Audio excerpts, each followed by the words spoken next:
Hello, today I'm making sourdough, which I'm almost at the end stages. I was thinking about when I first went to the farmer's market and I got myself some sourdough starter. When I bought it, I had no idea that I was even going to buy sourdough starters. I came home and I had grand plans of making sourdough, and I unfortunately didn't have any tools that I needed. I wanted to quickly go through 10 items or tools that you need to be successful when you want to start making sourdough.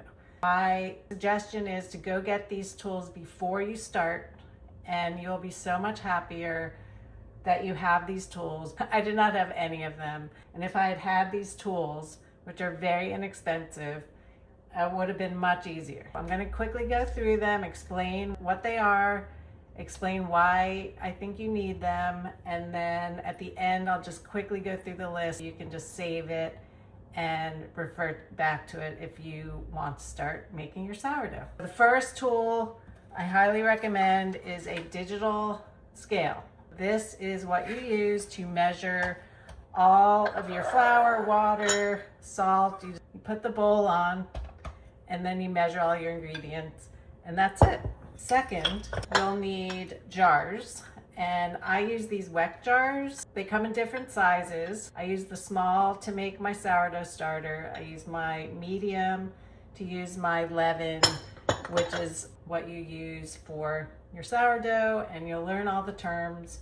Third, I suggest getting the sourdough hook, and how it works is you put your water and flour and your sourdough starter in here and you mix it up, and it's really easy. It doesn't clump up at the bottom and it's very handy to have.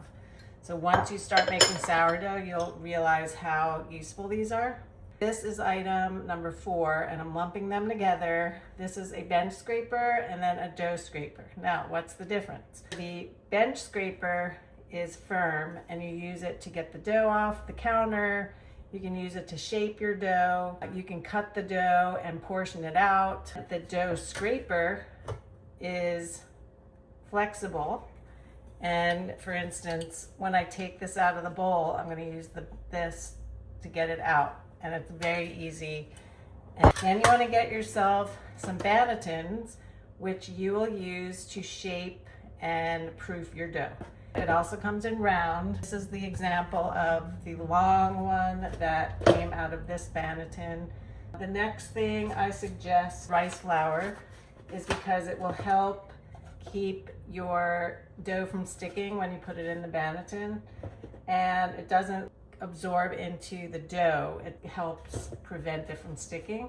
The next item is parchment paper. The parchment paper is super easy to find. This is from Costco. You'll use it all the time. You can use it for cookies or cakes or any kind of baking. It's non-stick. Get it. I found these giant ZipLock bags, and the bannetons fit inside, and I can put 2 to 3 in there if I want. Zip it up and put it in your refrigerator and proof the dough overnight, and it keeps it safe. It keeps it from drying out, and they're super amazing. And so definitely get these. You want a lame, which you will use to score your dough. They come in different sizes, fancy ones. This one was about $7. And then lastly, you'll need some kind of vessel to bake your sourdough in. Luckily, I already have this. This is a Le Creuset that I got from my mom. And if you have something like that, use it. If you don't, go to a thrift store, see if they have them there. Let me go through the quick list so you have it to refer back to. The first is the digital scale. Then you will need jars for your sourdough starter.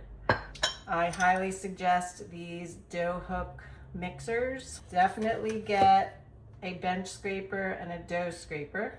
Get some bannetons. You want to get this amazing ZipLock bag that I use and highly recommend. Get a lame to score. Get yourself some parchment paper, rice flour, and a vessel. Make sure you save this, refer back to it.